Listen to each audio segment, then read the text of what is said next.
Delhi BJP ప్రధాన కార్యాలయం వద్ద కోలాహలం నెలకొంది. సాయంత్రం 6 గంటలకు హెడ్ క్వార్టర్స్కి రానున్నారు ప్రధాని మోదీ.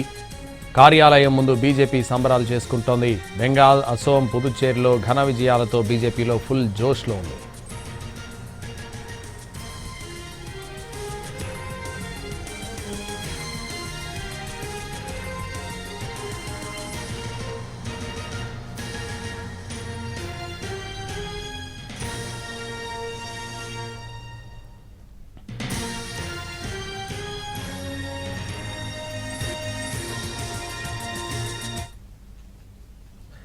ఢిల్లీ బీజేపీ ప్రధాన కార్యాలయం వద్ద కోలాహలం నెలకొంది.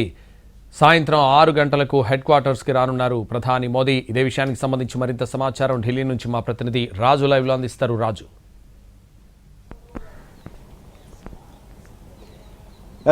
సంతోష్, ఈరోజు 4 రాష్ట్రాలు ఒక కేంద్రపాలిత ప్రాంతానికి సంబంధించినటువంటి ఎన్నికల ఫలితాల విషయంలో బీజేపీ ఎంతో హ్యాపీగా ఉందని చెప్పుకోవచ్చు. ముఖ్యంగా నూతన అధ్యక్షుడిగా బాధ్యతలు తీసుకున్న తర్వాత నితిన్ నబీన్కు ఇవి తొలి ఎన్నికల ఫలితాలు. సో ఇంటర్నల్గా నితిన్ నబీన్ చేసినటువంటి ప్రణాళికలు కావచ్చు, అంతేకాదు పార్టీ క్యాడర్ చేసినటువంటి ప్రయత్నాలు, సో ఫైనల్గా మంచి ఫలితాలు వచ్చాయనేది బీజేపీ ఇప్పటికే లెక్కలు వేస్తుంది. దాంట్లో భాగంగానే ముఖ్యంగా వెస్ట్ బెంగాల్ గతంలో ఎప్పుడు లేని విధంగా వెస్ట్ బెంగాల్లో గెలవడమే కాదు, ఏకంగా ప్రభుత్వాన్ని ఏర్పాటు చేసే స్థాయికి, అది కూడా డబల్ సెంచరీ, అంటే అక్కడ ఉన్నటువంటి మెజార్టీ ఏదైతే మ్యాజిక్ ఫిగర్ ఉందో దాన్ని మించి కూడా 50కి పైగా సీట్లు వచ్చినటువంటి పరిస్థితి కనిపిస్తుంది. దాదాపు 201 స్థానాల్లో ప్రస్తుతం లీడ్లో కనిపిస్తున్నటువంటి పరిస్థితి కూడా కనిపిస్తుంది. ఈ నేపథ్యంలో బీజేపీ సంబరాలు దేశవ్యాప్తంగా కూడా అంబరాన్ని అంటుతున్నటువంటి పరిస్థితి కనిపిస్తుంది. ముఖ్యంగా ఏ విధంగానైతే బెంగాల్లో కావచ్చు, దాంతోపాటు బీజేపీ పాలిత రాష్ట్రాల్లో కూడా ఒకవైపు సంబరాలు చేసుకుంటుంటే, మరికొద్ది సేపట్లో స్వయంగా ప్రధాని నరేంద్ర మోడీ బీజేపీ కేంద్ర కార్యాలయానికి రాబోతున్నారు. ఈ మధ్య కాలంలో ఎన్నికల్లో ఫలితాలు బీజేపీకి అనుకూలంగా వచ్చిన ప్రతిసారి కూడా ప్రధానమంత్రి నరేంద్ర మోడీ బీజేపీ కేంద్ర కార్యాలయానికి వచ్చి దేశ ప్రజలతో పాటు బీజేపీ క్యాడర్ను ఉద్దేశించి ప్రత్యేకంగా ప్రసంగం చేస్తూనే ఉన్నారు. అందులో భాగంగా ఈరోజు అంటే మరికొద్ది సేపట్లో ఇప్పటికే బీజేపీకి సంబంధించినటువంటి ముఖ్య నేతలందరూ బీజేపీ కేంద్ర కార్యాలయానికి చేరుకుంటున్నారు. సో ప్రధానమంత్రి అని మొదట నితిన్ నబీన్, ఎవరైతే పార్టీ జాతీయ అధ్యక్షుడు ఉన్నారో ఆయనతో పాటు కేంద్ర మంత్రులు రిసీవ్ చేసుకుంటారు. ఆ తర్వాత క్యాడర్ను ఉద్దేశించి ప్రత్యేకంగా ప్రధానమంత్రి ప్రసంగం ఉండబోతుంది. అంటే మనం చూసాము ఏ విధంగానైతే పశ్చిమ బెంగాల్ కావచ్చు, దాంతోపాటు తమిళనాడు, పుదుచ్చేరితో పాటు అటు కేరళలో కూడా, అస్సాంలో కూడా పెద్ద ఎత్తున ప్రచారం చేశారు. అయితే ఇప్పుడు ఫలితాలు వచ్చాయి. ముఖ్యంగా అస్సాంలో మరోసారి ప్రభుత్వాన్ని ఏర్పాటు చేయబోతున్నారు, పుదుచ్చేరిలో మరోసారి ప్రభుత్వాన్ని ఏర్పాటు చేయబోతున్నారు, ఇక బెంగాల్లో తొలిసారిగా ప్రభుత్వాన్ని ఏర్పాటు చేయబోతున్నారు. సో ఈ ఓవరాల్గా ఈ విక్టరీకి సంబంధించి ప్రత్యేకమైనటువంటి ప్రసంగం ఉండబోతుంది. ముఖ్యంగా బెంగాల్ అనేది చాలా కీలకంగా చూస్తుంది బీజేపీ. ఎందుకంటే బంగ్లాదేశ్కు బార్డర్గా ఉన్నటువంటి రాష్ట్రం, అక్కడికి పెద్ద ఎత్తున బంగ్లాదేశ్ నుంచి చొరబాటుదారులందరూ కూడా బంగ్లాదేశ్కి వస్తున్నారు. అక్కడ ఉన్నటువంటి ప్రభుత్వం వాళ్లకు గుర్తింపు కార్డులు, దాంతోపాటు ఆధార్ కార్డులను ఇవ్వడం వల్ల పెద్ద ఎత్తున అది నష్టం కలిగిస్తుంది, దేశ సమైక్యతకే ఇబ్బంది తెచ్చే ప్రమాదం ఉంది అంటూ కూడా బీజేపీ పదే పదే చెప్పినటువంటి పరిస్థితి కనిపించింది. దానికి అనుగుణంగా ఇప్పుడు బెంగాల్ ప్రజలు భారీ మెజార్టీతో, ఎక్కువ సీట్లతో బీజేపీకి పట్టం కట్టారు. సో ఇదే విషయం పైన ప్రధానమంత్రి స్పష్టంగా ఈరోజు తన ప్రసంగంలో మాట్లాడబోతున్నారు. మరోవైపు కేంద్ర హోంశాఖ మంత్రి అమిత్ షా అయితే ఏకంగా బెంగాల్లోనే పాగా వేసి అక్కడ ఉన్నటువంటి రాజకీయ పరిణామాలతో పాటు అక్కడ ఉన్నటువంటి ప్రత్యేకమైనటువంటి పరిస్థితులపైన ఎప్పటికప్పుడు పెద్ద ఎత్తున ప్రచారం చేశారు. ఏకంగా దీదీతో డి అంటే డి అంటూ కూడా ఆయన మాట్లాడినటువంటి సందర్భాలు కూడా కనిపించాయి. వార్ రూమ్లో ఉండి ఎన్నికల సరళిని కూడా పరిశీలించినటువంటి పరిస్థితి కనిపించింది. క్షేత్రస్థాయిలోకి బీజేపీని బలంగా తీసుకెళ్లడమే కాకుండా ఒక సమాజం మొత్తం కూడా ఏ విధంగా దేశం కోసం అవసరం ఉంది, దానికోసం ప్రతి ఒక్కరూ ఏకం ఎలా కావాలనేటువంటి అంశాన్ని కూడా ఆయన సిద్ధం చేసినటువంటి పరిస్థితి కనిపించింది. చొరబాటుదారులందరినీ కూడా బయటికి పంపడానికి కావాల్సినటువంటి ప్రణాళిక బీజేపీతోనే సాధ్యమవుతుందనే విషయాన్ని కూడా స్పష్టం చేశారు. సో ఫైనల్గా బెంగాల్లో ఉన్నటువంటి ఈ విక్టరీని బీజేపీ సంబరాల రూపంలో చేసుకుంటూనే ఉంది. దాంట్లో భాగంగానే ప్రధానమంత్రి నరేంద్ర మోడీ ఇటు బీజేపీ కేంద్ర కార్యాలయానికి మరికొద్ది సేపట్లో రీచ్ అవుతారు. ఇప్పటికే ముఖ్యమైనటువంటి నాయకులందరూ కూడా కేంద్ర కార్యాలయానికి రీచ్ అయ్యారు. సో మరికొద్ది సేపట్లో ప్రధాని రీచ్ అవ్వగానే ప్రత్యేకమైనటువంటి ప్రసంగం ఉంటుంది. ఒకవైపు దేశంలో మొత్తం ఇప్పుడు 5 రాష్ట్రాలకు సంబంధించినటువంటి ఎన్నికల్లో బీజేపీ పాలిత ప్రాంతాలు ఏవైతే ఉన్నాయో రాష్ట్రాలుగా అస్సాం, పుదుచ్చేరిని ఒకవైపు మళ్ళీ దక్కించుకోవడమే కాకుండా బెంగాల్ విక్టరీని మాత్రం ఎంతో స్పెషల్గా చూస్తున్నారు. ఎందుకంటే బెంగాల్లో ఇది సాధ్యం కాదు అన్నటువంటి అంచనాలు కనిపించాయి. టీఎంసీని ఎవరు ఎదుర్కోలేరు అన్నారు. బెంగాల్ ఓకల్ అంటున్నారు. సో జాతీయవాదం బెంగాల్లో పనిచేయదంటూ కూడా విశ్లేషణలు జరిగినటువంటి పరిస్థితి కనిపించింది. సో ఫైనల్గా దేశం మొత్తం ఇప్పుడు ప్రధాని నరేంద్ర మోడీ ఐకాన్గా మారిపోయారు. ఆయన వల్లే ఈ విజయాలు సాధ్యమవుతున్నాయంటూ కూడా బీజేపీ స్పష్టం చేసినటువంటి పరిస్థితి ఉంది. అందులో భాగంగానే ఇప్పటికే బీజేపీ సంబరాలు చేసుకుంటుంది. అందుకే ప్రధానమంత్రి నరేంద్ర మోడీ సైతం ప్రత్యేకంగా బీజేపీ కార్యకర్తలను ఉద్దేశించి కేంద్ర పార్టీ కార్యాలయం నుంచి ప్రత్యేకమైనటువంటి ప్రసంగం చేయబోతున్నారు. సంతోష్. రైట్, థ్యాంక్ యూ రాజు.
పశ్చిమ బెంగాల్లో డబుల్ సెంచరీ కొట్టింది బీజేపీ. బెంగాల్లో బీజేపీ ఆధిక్యం పెరుగుతూనే ఉంది. మొత్తం 293 స్థానాలకు జరిగిన ఎన్నికల్లో 200 సీట్లను తన ఖాతాలో వేసుకుంది. టీఎంసీ కేవలం 87 స్థానాలకు పరిమితమైంది. కాంగ్రెస్, కమ్యూనిస్ట్ పార్టీలకు చెరో 2 సీట్లు దక్కాయి. 15 ఏళ్ల దీదీ పాలనకు తెరదించారు బెంగాల్ ప్రజలు. కమ్యూనిస్టుల కంచుకోటను టీఎంసీ బద్దలు కొడితే టీఎంసీ కోటను బీజేపీ బద్దలు కొట్టేసింది.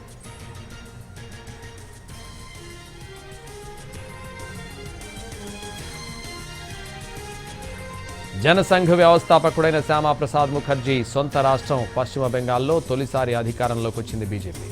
ఎగ్జిట్ పోల్స్ను మించి అఖండ విజయం సాధించింది. 200 స్థానాలతో తిరుగులేని విజయం సాధించింది. ప్రధాని నరేంద్ర మోదీ బహిరంగ సభలకు పోటెత్తిన బెంగాల్ ప్రజలు ఓట్లతోనూ వీర తిలకం దిద్దారు. 45% పైగా బీజేపీ ఓట్లొచ్చాయి. బెంగాల్లో బీజేపీ విజయం తథ్యమన్న మోడీ మాటే నిజమైంది.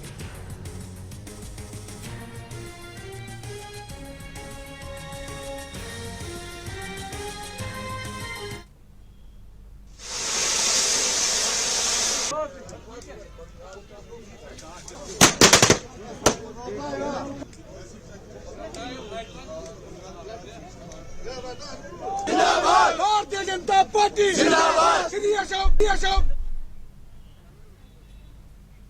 పశ్చిమ బెంగాల్లో డబుల్ సెంచరీ కొట్టింది బీజేపీ. బెంగాల్లో బీజేపీ ఆధిక్యం పెరుగుతూనే ఉంది. మొత్తం 293 స్థానాలకు జరిగిన ఎన్నికల్లో 200 సీట్లను తన ఖాతాలో వేసుకుంది. టీఎంసీ కేవలం 87 స్థానాలకు పరిమితమైంది. ఇక ఇదే విషయానికి సంబంధించి మరింత సమాచారం వెస్ట్ బెంగాల్ నుంచి మా ప్రతినిధి దినకర్ లైవ్లో అందించడానికి సిద్ధంగా ఉన్నారు. దినకర్. వెస్ట్ బెంగాల్ వ్యాప్తంగా బీజేపీ ఘన విజయం సాధించిన సందర్భంలో సంబరాలు జోరందుకున్నాయి. ఆ తర్వాత మొత్తం ఇక్కడ ఏదైతే నేను ప్రస్తుతం ఉన్నటువంటి కోల్కతాలో ఏదైతే స్ట్రీట్ పార్క్ ఉందో ఆ ఏరియాలో అంతా కూడా భారీగా బీజేపీకి సంబంధించిన కార్యకర్తలంతా రోడ్ షోలు చేస్తున్నారు. కాసేపట్లో ప్రధానమంత్రి మోడీ స్పీచ్ ఉండడము, తర్వాత కార్యకర్తలను ఉద్దేశించి మాట్లాడతారని స్పష్టమైన సంకేతాలు వెళ్ళడంతో బీజేపీ కార్యాలయానికి అందరూ కూడా చేరుకుంటున్న పరిస్థితి ఇక్కడ వెస్ట్ బెంగాల్లో కనిపిస్తుంది. అయితే బీజేపీ విజయానికి గల కారణాలు ఏమున్నాయి? దాదాపు 202 స్థానాల్లో ఇప్పటికే ఆధిక్యత కొనసాగిస్తున్నటువంటి బీజేపీ ఇప్పటికే సగానికి పైగా గెలుపు స్థానాలను కూడా ప్రకటించింది ఎలక్షన్ కమిషన్ ఆఫ్ ఇండియా. మనకు అందుతున్నటువంటి సమాచారం ప్రకారం అయితే ఇప్పటి వరకు అయితే దాదాపు బీజేపీ 202 స్థానాలకు గాను దాదాపు 89 చోట్ల విజయం సాధించింది. తర్వాత మిగిలినటువంటి ఏదైతే 113 స్థానాలు ఉన్నాయో దాదాపు 190 స్థానాలు ఉన్నాయో దానికి సంబంధించి ఇంకా అప్డేట్ రావాల్సిన పరిస్థితి ఉంది. అక్కడ ఆధిక్యాన్ని ప్రదర్శిస్తున్నటువంటి పరిస్థితి. మరొకవైపు 89 స్థానాల్లో ఉన్నటువంటి టీఎంసీ కేవలం ఇప్పటి వరకు కూడా 29 చోట్ల మాత్రం గెలుపు సాధించింది. 60 చోట్ల ఆధిక్యంలో ఉన్నటువంటి పరిస్థితి ఇంకా కొనసాగుతుంది. అయితే దాదాపు గత ఎన్నికల్లో బీజేపీ కోల్పోయినటువంటి బీజేపీ సాధించిన స్థానాలు 77. ఈసారి మాత్రం డబుల్ సెంచరీ దాటిందంటే 202 దాటిందంటే దాదాపు 130 స్థానాలకు పైగా బీజేపీ విజయం సాధించింది. 45% వరకు పోలింగ్ సంబంధించిన దాంట్లో 45% వరకు ఓట్ షేరింగ్ సాధించినటువంటి బీజేపీ ఇంకా రానున్న రోజుల్లో ఎలాంటి మ్యాజిక్ చేయబోతుంది అన్నది మాత్రం ఆశ్చర్యంగా ఉన్నటువంటి పరిస్థితి. ఎందుకంటే ఈ ఎలక్షన్స్ ఏవైతే జరిగాయో దాదాపు వీటి కోసం దాదాపు బీజేపీ 45 రోజుల పాటు ఇక్కడే కష్టపడాల్సినటువంటి పరిస్థితి ఉంది.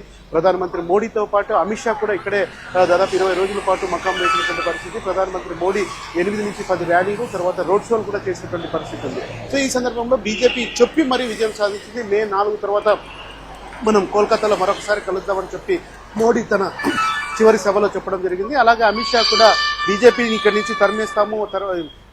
నుంచి తరిమేస్తామన్నటువంటి మమతా బెనర్జీని కూడా హేళన చేస్తూ మాట్లాడారు. ఏదైతే నువ్వు ఇక్కడికి వచ్చి తేల్చేది కాదు, మేమే ఇక్కడ తేల్చుకుంటామని చెప్పి కూడా అమిత్ షా స్పష్టమైనటువంటి ఛాలెంజ్ విసినటువంటి నేపథ్యంలో, ఎందుకంటే మమతా చెప్పింది తాను 4వ సీఎం అయితే ఖచ్చితంగా ఇకపై ఢిల్లీపై దృష్టి పెడతారన్నారు. అయితే అదేది జరగలేదు. బీజేపీ ఘన విజయం సాధించినటువంటి పరిస్థితి. అయితే బీజేపీ విజయానికి గల ప్రధానమైనటువంటి కారణాలు ఏమంటే దాదాపు 5 నుంచి 6 అంశాలు ప్రధానంగా కనిపిస్తున్నాయి. ఇక్కడ మనం చాలా మందితో మాట్లాడడం కూడా జరిగింది. వారు చెప్తున్నటువంటిది ఏదైతే ఉందో 15 ఏళ్లుగా ఉన్నటువంటి మమతా బెనర్జీ సర్కార్ పట్ల యాంటీ ఇన్కంబెన్స్ అంటే ప్రభుత్వ వ్యతిరేకత నెలకొంది. ఆ తర్వాత ఇక్కడ ఉన్నటువంటి బంగ్లాదేశ్ పక్కన ఉన్నటువంటి బంగ్లాదేశ్ నుంచి బెంగాల్లోకి చొరబాటుదారులు రావడం, అక్రమంగా వచ్చి ఓట్లు వేయడం, అలాగే ఎస్ఐఆర్ రూపంలో దాదాపు 90 లక్షల ఓట్లు తొలగించడం, అక్రమంగా ఉన్నటువంటి ఓట్లు, ఇవన్నీ కూడా ముస్లింస్ అధికంగా ఉన్నటువంటి ఓట్లు. వీళ్ళు కేవలం ఎలక్షన్ సమయంలో మాత్రమే వెస్ట్ బెంగాల్లోకి వస్తారు, ఆ తర్వాత ఫస్ట్ పక్కన ఉన్నటువంటి బంగ్లాదేశ్లోకి వెళ్ళిపోతారనేటువంటి అంశాన్ని కూడా బీజేపీ గుర్తించింది. ఎలక్షన్ కమిషన్ ఆఫ్ ఇండియా కూడా రూపంలో వారిని తొలగించింది. దాని తర్వాత నెక్స్ట్గా ప్రభుత్వానికి వ్యతిరేకంగా ఉన్నటువంటి ఓట్లు ఏవైతే ఉన్నాయంటే కాంగ్రెస్ కావచ్చు, ఆ తర్వాత లెఫ్ట్ పార్టీల క్యాడర్ని కూడా బీజేపీ దగ్గర చేర్చుకొని ఆ ఓట్లను కూడా ఆకర్షించినటువంటి పరిస్థితి. దాని తర్వాత నెక్స్ట్ ఇంకొక ప్రధానంగా అంశం ఏదైతే నార్త్ బెంగాల్, ఆ తర్వాత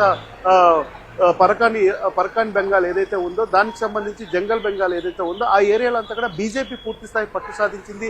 దాంతోపాటు ముస్లిం ఓట్లు ఏవైతే మమతా బెనర్జీ నమ్ముకుందో అంతే స్థాయిలో దానికి 2 స్థాయిలో బీజేపీ హిందూ ఓట్లను ఏకం చేసింది, హిందువులందరినీ ఏకం చేసినటువంటి పరిస్థితి ఉంది. సో కర్ణుని చావుకు అనేక కష్టాలు అన్నట్టు మమతా బెనర్జీ ఓటమికి ప్రధానంగా యాంటీ ఇన్కంబెన్స్తో పాటు ముస్లింల పైన అధికంగా నిలబడడం, డిపెండ్ కావడం, దాని తర్వాత హిందువులను, ఆ తర్వాత మిగతా సామాజిక వర్గాలను, మిగతా క్రిస్టియన్ కూడా వ్యతిరేకంగా చూడటంతో అందరినీ ఏకం చేసినట్టు బీజేపీ అత్యధికంగా హిందూ ఓట్లతో గెలిచినట్టుగా మనకు అందుతున్నటువంటి రికార్డు ఉంది. అలాగే ఆర్జీకర్ ఆసుపత్రిలో ఒక డాక్టర్ ఎవరైతే ఉన్నారో ఆమెను అత్యాచారం చేసినటువంటి టీఎంసీ గుండాలు కావచ్చు, టీఎంసీకి సంబంధించినటువంటి నాయకులు కూడా కావచ్చు, వారిని శిక్షించే విషయంలో బీజేపీ అనేకసార్లు డిమాండ్ చేసింది. సిబిఐని కూడా అపాయింట్ చేసినటువంటి నేపథ్యంలో మమతా బెనర్జీ పాలిట ఈ అంశం కూడా బాగా వ్యతిరేకంగా ఉందని చెప్పొచ్చు. ఓవరాల్గా చూస్తే మమతా బెనర్జీ ఎవరైతే ఉన్నారో ఆమె ఓటమికి అనేకమైన కారణాలు. గెలుస్తామని చెప్పి ఓవర్ కాన్ఫిడెన్స్ లోకి మమతా బెనర్జీ వెళ్ళింది. ఓటర్లు తమ వైపే ఉన్నారు, ఎగ్జిట్ పోల్స్ అన్ని రాంగ్ అని చెప్పినటువంటి మమతా బెనర్జీ ఇప్పుడు 202 స్థానాల్లో బీజేపీ విజయం సాధించడం పట్ల పూర్తి స్థాయిలో తనను బెంగాలీలు వ్యతిరేకించారు అన్నటువంటి యొక్క సిగ్నల్ స్పష్టంగా వెళ్ళింది. ఇక అమిత్ షా, ప్రధానమంత్రి మోడీ వేసినటువంటి ఏదైతే స్కెచ్ ఉందో ఆ స్కెచ్లో ఖచ్చితంగా బీజేపీ సక్సెస్ అయిందని చెప్పొచ్చు వెస్ట్ బెంగాల్లో. అలాగే మమతా బెనర్జీ చుట్టూ ఉన్నటువంటి వ్యతిరేక పవనాలను వాడుకొని సక్సెస్ కావడంలో బీజేపీ ముందంజలో ఉంది. అందులో భాగంగానే ఈ 202 స్థానాల్లో బీజేపీ ఆధిక్యంలో ఉంది. ఇప్పటివరకు అందుతున్నటువంటి సమాచారం ప్రకారం అయితే దాదాపు 90+ స్థానాల్లో 90 నుంచి 100 స్థానాల్లో ఎవరైతే బీజేపీ అభ్యర్థులు ఉన్నారో వారు గెలుపు సాధించారు. ఈ ఫలితాలన్నీ రావడానికి పూర్తిగా గెలిచినటువంటి అభ్యర్థులకి election commission of India certificate ఇవ్వడానికి కూడా కొన్ని చోట్ల అర్ధరాత్రి కూడా దాటే అవకాశం ఉందని మనకు అందుతున్నటువంటి report. Santosh, right, thank you Dinakar.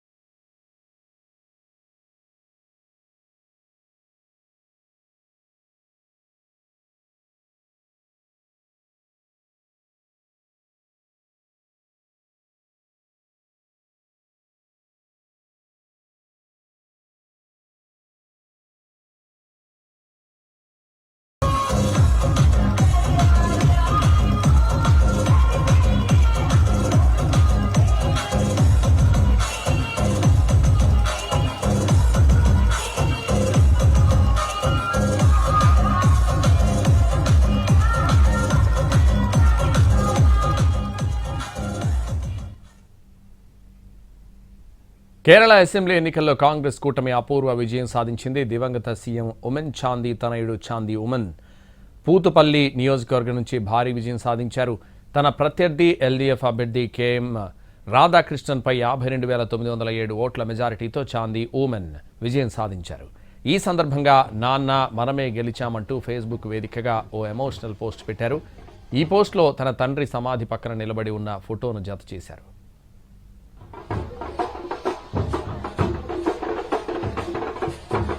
Women Chandy పూతుపల్లి నియోజకవర్గం నుంచే దశాబ్దాల పాటు జైత్రయాత్ర కొనసాగించారు. ఆయన మరణానంతరం జరిగిన 2023లో ఉప ఎన్నికల్లో ఇదే సీట్ నుంచి పోటీ చేసి విజయం సాధించారు చాందీ ఉమెన్.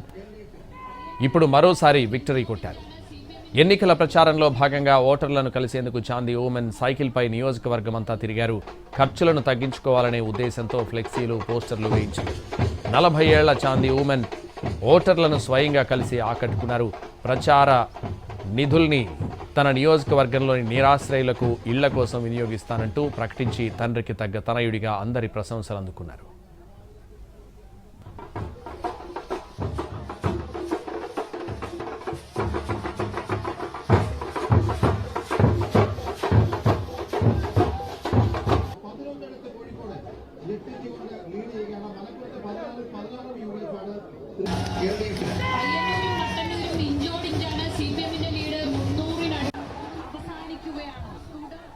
కేరళ అసెంబ్లీ ఎన్నికల్లో కాంగ్రెస్ కూటమి అపూర్వ విజయం సాధించింది. దివంగత సీఎం ఉమెన్ చాందీ తనయుడు చాందీ ఉమెన్ పూతుపల్లి నియోజకవర్గం నుంచి భారీ విజయం సాధించారు. తన ప్రత్యర్థి ఎల్డీఎఫ్ అభ్యర్థి కేఎం రాధాకృష్ణన్పై 52,907 ఓట్ల మెజారిటీతో చాందీ ఉమెన్ విజయం సాధించారు. ఈ సందర్భంగా నాన్న మనమే గెలిచామంటూ ఫేస్బుక్ వేదికగా ఓ ఎమోషనల్ పోస్ట్ పెట్టారు. ఈ పోస్ట్లో తన తండ్రి సమాధి పక్కన నిలబడి ఉన్న ఫోటోను జత చేశారు.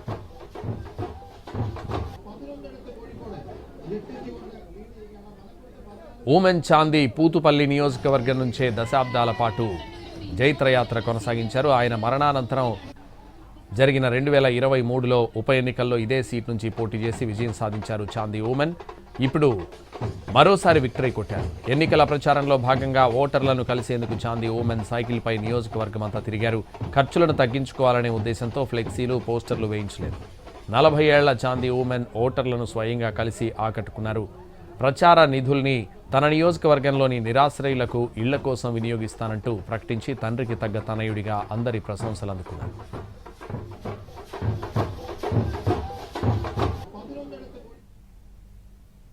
డిఎంకే అధినేత తమిళనాడు సీఎం స్టాలిన్ ఓడించారు టీవీకే అభ్యర్థి విఎస్ బాబు. డిఎంకే కంచుకోట కొలత్తూరులో సీఎం స్టాలిన్ ఓడించారు. వరుసగా 3 సార్లు కొలత్తూరు నుంచి విజయం సాధించిన స్టాలిన్ ఈ ఎన్నికల్లోనూ విజయం ఖాయమనుకున్నారు. కానీ అనూహ్యంగా టీవీకే టికెట్పై పోటీ చేసిన విఎస్ బాబు చేతిలో పరాజయం పాలయ్యారు.